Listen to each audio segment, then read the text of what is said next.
का सीना कांपे थर थर। आया विजय का जमाना, चलो शेर जवानों। उपरोक्त पंक्ति एक ऐसे क्रांतिवीर की है जो अपने बचपन में हाथों में तिरंगा लिए अपने गांव की गलियों में देश प्रेम के गीत गुनगुनाया करते थे। जब इस बच्चे ने थोड़े होश संभाले तो फांसी के फंदे को अपने गले में डालकर क्रांतिकारियों को याद किया करते। जब कोई उनसे पूछता कि ऐसा क्यों करते हो, तो जवाब था, मैं भी भगत सिंह की तरह देश की खातिर हंसते हंसते फांसी के फंदे पर लटक जाना चाहता हूँ।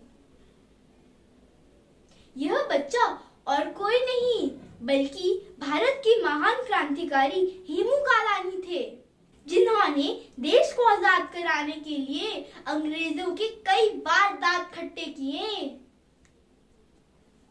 इनको ब्रिटिश सरकार ने महज 19 साल की आयु में ही फांसी के फंदे पर लटका दिया।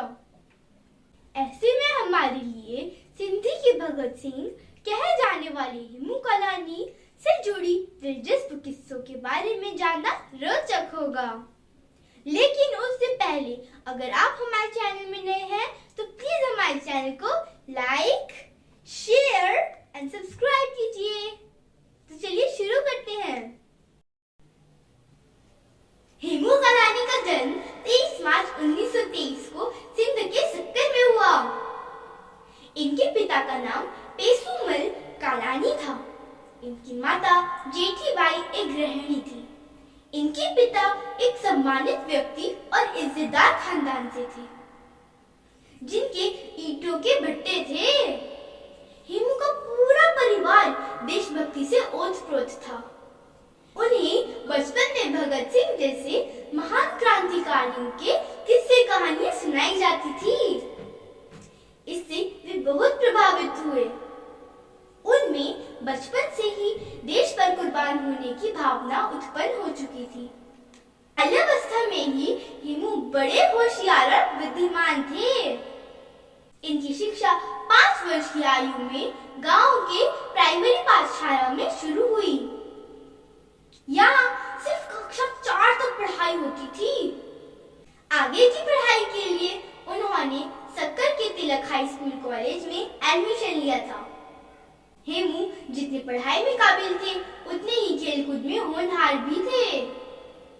अपने स्कूल में हेमू पढ़ाई के साथ ही हर प्रकार के खेल में हमेशा अव्वल नंबर पर आते थे।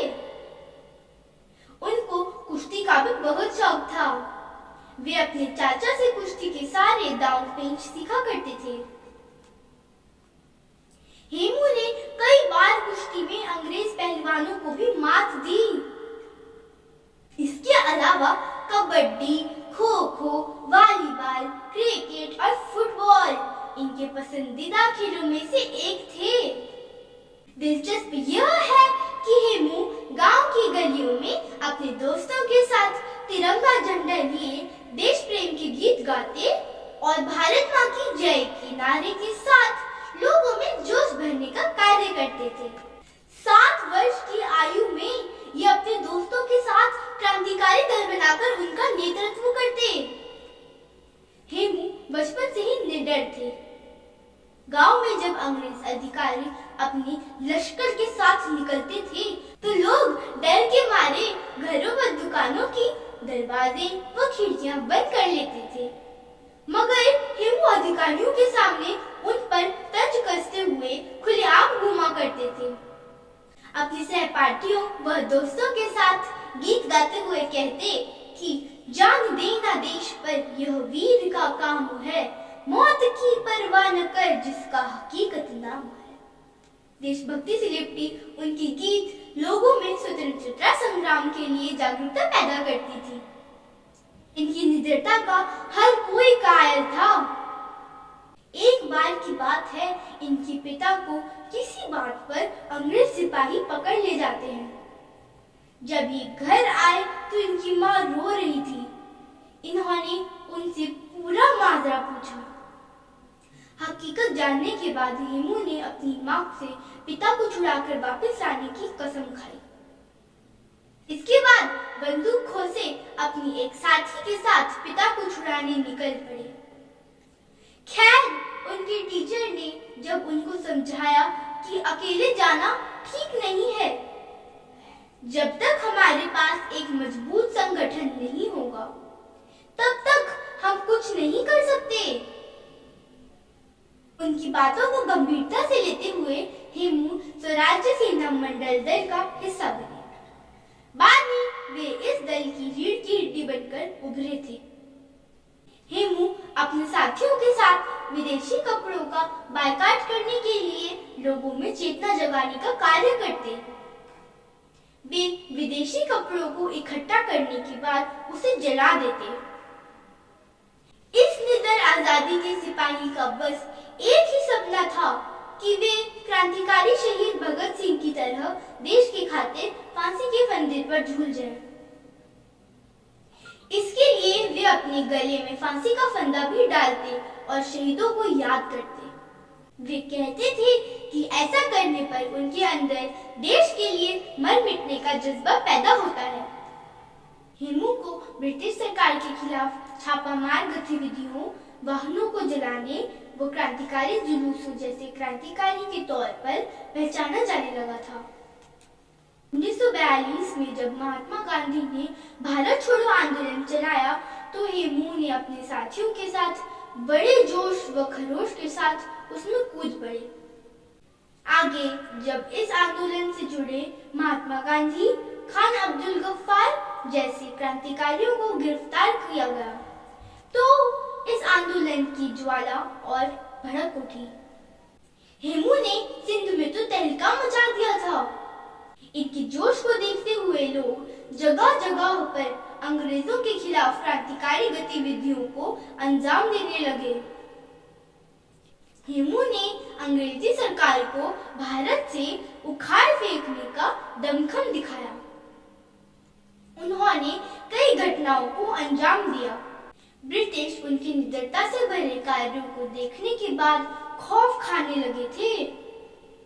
अक्टूबर 1942 में जब हेमू को पता चला कि अंग्रेजों का एक दस्ता हथियारों से भरी ट्रेन को उनके नगर से लेकर गुजरने वाले हैं, तब उन्होंने अपने साथियों के साथ पटरी की फिश प्लेट खोलकर रेत को पटरी से उतारने का एक प्लान बनाया। वो अपने साथियों के साथ इस काम को अंजाम दे ही रहे थे कि अंग्रेजों ने उन्हें देख लिया। हेमू ने जब अंग्रेज अधिकारियों को पास आते देखा तो उन्होंने अपने सभी साथियों को भागने को कहा और वे खुद वहीं खड़े रहे। उनके सभी साथी भाग चुके थे। उनको अंग्रेज सिपाहियों द्वारा गिरफ्तार कर लिया गया। यह पहली बार था जब हेमू अंग्रेजों के हाथ आए थे। पहले से ही ब्रिटिश सरकार उनके कार्यों से परेशान थी। उन पर इस घटना को लेकर मुकदमा चलाया गया। अंग्रेजी सिपाहियों ने हेमू को जेल के अंदर बहुत प्रताड़ित किया। वे उनसे उनके साथियों के नाम उगलवाना चाहते थे, मगर कई सारी यातनाएं झेलने के बाद भी हेमू ने अपना मुंह नहीं खोला। अंग्रेजी हुकूमत ने उन्हें कई सारे लालच भी दिए। इसके बावजूद उन्होंने अपने दोस्तों का नाम नहीं बताया। अंत में उन्हें फांसी की सजा सुना दी गई। जब उन्हें सजा का फरमान सुनाया गया तो एक तरफ जहां उनके लोगों की आंख नम थी, वहीं हेमू कालानी की आंखों में एक चमक दिखाई दे रही थी। ऐसा होता भी क्यों ना, उनके बचपन का जो यह सपना था कि शहीद भगत सिंह की तरह वो भी देश की आजादी में खुशी खुशी फांसी के फंदे पर झूल जाए। बहरहाल ब्रिटिश शासन के इस फैसले से सिंध में जगह जगह पर विरोध प्रदर्शन होने लगा। कई बड़े राजनेताओं व क्रांतिकारियों ने भी इसका विरोध किया। इसके बावजूद इस नौजवान क्रांतिकारी को 19 साल की उम्र में 23 जनवरी 1943 को फांसी के फंदे पर लटका दिया गया। शहीद हेमू कालानी की दुखद मृत्यु की खबर सुनते ही सिंधी नहीं पूरे भारत के लोग दुखी थे। इनकी अंतिम यात्रा में कई बड़े क्रांतिकारियों के साथ हजारों की तादाद में लोगों का हुजूम उमड़ गया था। ये थी भारत के वीर युवा क्रांतिकारी शहीद हेमू कालानी से जुड़ी कुछ दिलचस्प किस्से, जिन्होंने देश की आजादी के लिए खुशी खुशी मौत को गले लगा लिया था। आज भले ही हेमू कालानी जैसे महान क्रांतिकारी हमारे बीच उपस्थित नहीं हैं, मगर उनके देश की खातिर मर मिटने वाली सोच आज भी हमें प्रभावित करती है। धन्यवाद।